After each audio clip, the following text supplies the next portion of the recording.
কাহিনী শুরু হয় 1956 সালে। মুভির প্রথমে একটি ছোট্ট ছেলেকে দেখানো হয় যে ফ্রান্সে থাকে। সে ফাদারকে চার্চের কাজে সাহায্য করত।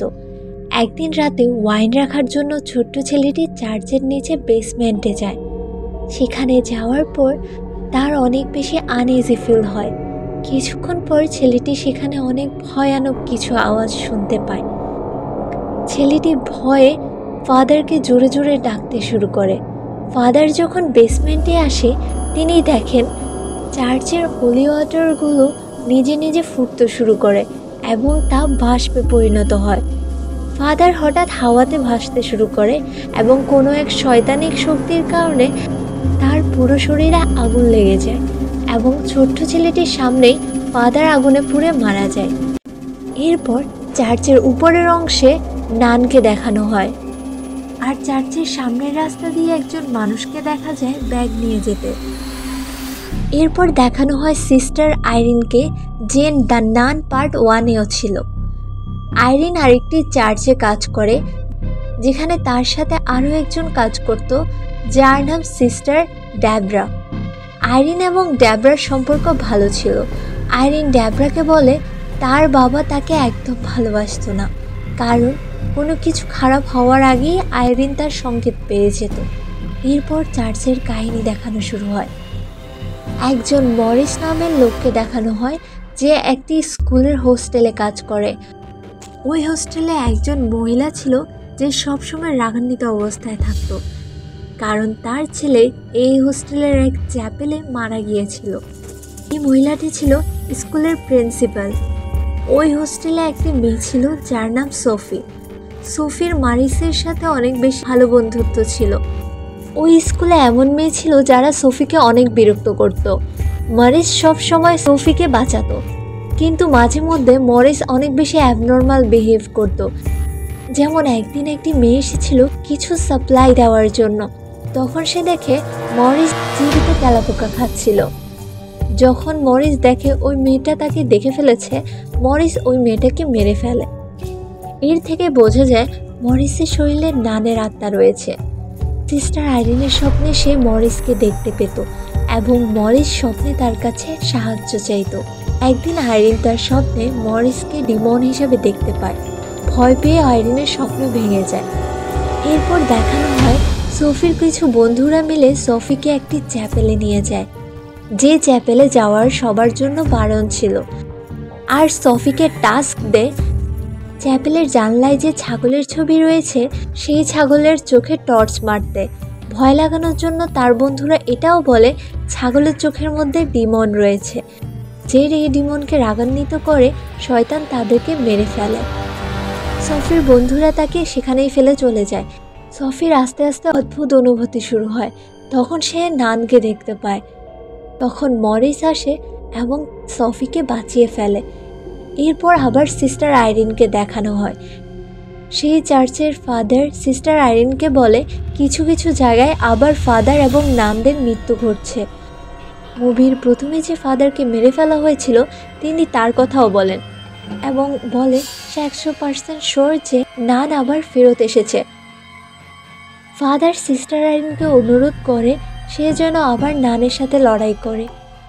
যদিও আইরিন প্রথমে মানা করছিল, কিন্তু ফাদারের রিকোয়েস্ট করার কারণে আইরিন তাকে আর না করতে পারে না এবং ফ্রান্সের উদ্দেশ্যে রওনা হয়।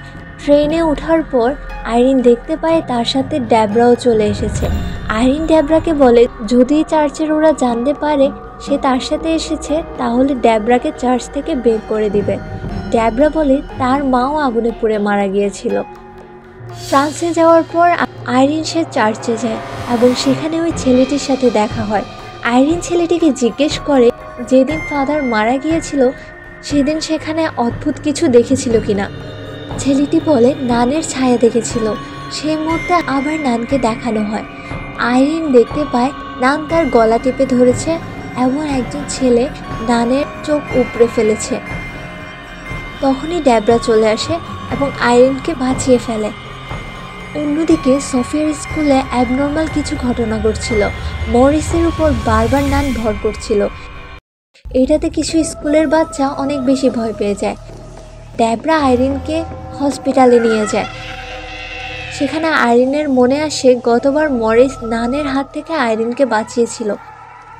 ডেবরা তখন আইরিনকে হলিক্রস দিয়ে বলে একটি বাচ্চা তার জন্য এই হলিক্রস রেখে গিয়েছে। এই হলিক্রসের উপরে একটি অদ্ভুত চিহ্ন তৈরি করা ছিল। এই হলিক্রসের উপর যে অদ্ভুত চিহ্নটি তৈরি করা ছিল তা ওই সকল মানুষের হলিক্রসের মধ্যেও ছিল যাদের নান মেরে ফেলেছে। হসপিটাল থেকে আইরিন লাইব্রেরিতে যায় এবং অনেক খোঁজাখুঁজির পর সে জানতে পারে এই চিহ্নটা অনেক বড় প্রিস্টের খানদানি চিহ্ন। আইরিনের স্বপ্নে যে নানের চোখ উপড়ে ফেলতে দেখেছিল সে ছিল সেন্ট লুইস। আইরিন জানতে পারে সেন্ট লুইসের চোখগুলো কোথাও লুকানো আছে, কারণ তার চোখগুলো অনেক বেশি শক্তিশালী। এই পর্যন্ত যতগুলো মানুষ মারা গিয়েছে সবগুলো সেন্ট লুইসের পরিবারের সদস্য ছিল। নানের উদ্দেশ্য ছিল সেন্ট লুইসের সকল সদস্যকে মেরে ফেলে তাদের চোখ দিয়ে নিজের শক্তি ফিরিয়ে আনা।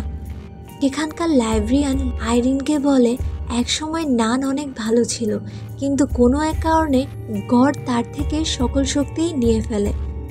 লাইব্রেরিয়ান তাদের ঠিকানা দেয় এবং বলে সেখানকার একটু দূরে চ্যাপেলের বেসমেন্টে এদের সকলের চোখ লুকানো রয়েছে। তিনি বলেন সেখানে আগে মদের ফ্যাক্টরি ছিল, কিন্তু এখন একটি স্কুল তৈরি হয়েছে যেখানে মরিস কাজ করে। মরিস সেখানে কাজ করে শুধুমাত্র চোখগুলো খুঁজে পাওয়ার জন্য। এসব জানার পর আইরিন এবং ডেবরা স্কুলের উদ্দেশ্যে রওনা হয়। ততক্ষণে মরিস নান দ্বারা ফুললি পজেসড হয়ে যায় এবং নিজের মাথা দেওয়ালে মারতে থাকে। এটি স্কুলের প্রিন্সিপাল দেখতে পায় এবং মরিসকে আবার নর্মাল করে এবং বলে তাকে গিয়ে রেস্ট নিতে। তখন চ্যাপেলের ভিতর থেকে অনেক বেশি আওয়াজ আসতে থাকে। প্রিন্সিপাল তখন চ্যাপেলের ভেতরে যায় এবং তার নিজের ছেলের ভূতকে দেখতে পায়। নান তার ছেলের ভূতকে কন্ট্রোল করছিল এবং নান তার ছেলের হাতে মাকে মেরে ফেলে। পরের দিন ওই চ্যাপেলের ভিতর থেকে প্রিন্সিপালের লাশ পাওয়া যায়। এটা দেখে বাচ্চারা অনেক বেশি ভয় পেয়ে যায়। বাচ্চাদের ভয় কাটিয়ে তোলার জন্য ওই দিন রাতে মরিস এবং সফির মা ডান্স করছিল। তখন মরিসের অবস্থা আবার অ্যাবনর্মাল হতে থাকে। মরিসের ঘাড়ে একটি ক্রস চিহ্ন দেখা যায়, যেটার অবস্থা খুবই খারাপ ছিল। সেখানে ডেবরা এবং আইরিনও ছিল। তারা যখন দেখে সফি এবং তার মা মরিসের খুব কাছে, তারা তাদেরকে দূরে সরে যেতে বলে। তখনই মরিসের ভেতর থেকে নানের শব্দ আসে, হ্যালো সিস্টার। এরপর মরিস চ্যাপেলের দিকে চলে যেতে শুরু করে।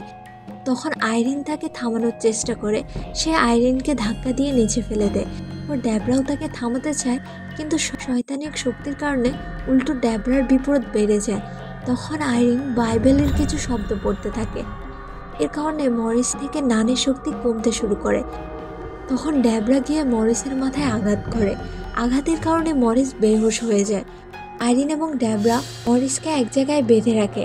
তারা সবাই তখন চ্যাপেলের ভিতরে যায় চোখগুলো খোঁজার জন্য। তখন সফি তাকে বলে ওই ছাগলের চোখগুলো খুবই অদ্ভুত এবং হতে পারে সেন্ট লুইসের পরিবারের চোখগুলো এখানেই আছে, কারণ এই ছাগলের চোখে যখনই সূর্যের আলো পড়ে চোখগুলো ঝলমল করে। আইরিন যখন ছাগলের চোখে টর্চ মারে তখন সে ছাগলের চোখ থেকে লাল রশ্মি একটি জায়গায় গিয়ে পড়ে।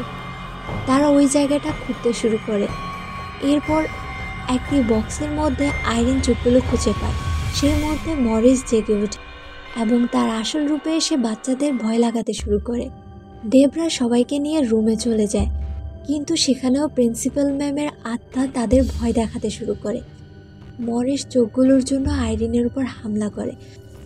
সফি কোনোভাবে চোখগুলো নিয়ে সেখান থেকে পালিয়ে বিল্ডিংয়ের উপরের সাইডে চলে যায়। মরিস সফিকে ধরে ফেলে এবং সেই মুহূর্তে আইরিন গিয়ে সফির হাত থেকে বক্সটি কেড়ে নেয় এবং মরিসের সামনে নিয়ে আসে। চোখগুলোর আলোকিত পাওয়ারের কারণে মরিস সেখানে পড়ে যায়। সবাই ভাবে মরিস মারা গেছে।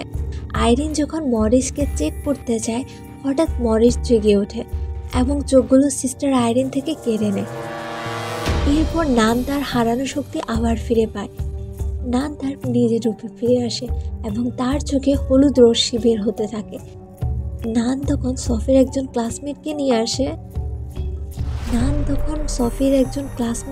আসে। যে সবসময় সফিকে বিরক্ত করত। নান তার নখ মেয়েটির মুখের ভিতরে ঢুকিয়ে দেয় এবং মেয়েটিকে মেরে ফেলে। এরপর আইরিনকে সে হাওয়ায় উঠিয়ে ফেলে এবং তাকেও আগুনে জ্বালিয়ে মারার চেষ্টা করে।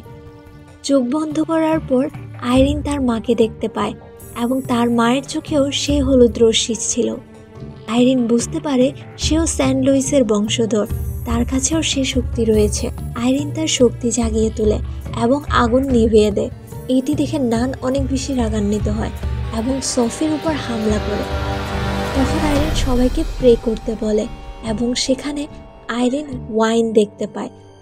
চার্চের মধ্যে যদি কেউ ওয়াইনের উপর প্রেয়ার করে তাহলে ওই ওয়াইনগুলো জিসাসের রক্তে পরিণত হয়। এরপর সবাই একসাথে ওই ওয়াইনের উপর প্রে করতে থাকে এবং ওয়াইনগুলো এত পাওয়ারফুল হয়ে যায় যে সে ওয়াইনগুলোতে পুড়ে নান মারা যায়। এরপর সব নর্মাল হয়ে যায়। মুভির লাস্টে দেখানো হয় দুজন প্যারানর্মাল ইনভেস্টিগেটরকে চার্চ থেকে কল আসে এবং সেখানেই মুভি শেষ হয়ে যায়। এ থেকে বোঝা যায় নানের আরও একটি পার্ট আসতে পারে। ভিডিওটি ভালো লাগলে লাইক এবং কমেন্ট করবে। তোমাদের জীবনেও যদি এমন সত্যিকারের ভূতের কাহিনী ঘটে থাকে তাহলে আমাদের ইনস্টাগ্রামে ডিএম করে শেয়ার করতে পারবে। আল্লাহ হাফিজ।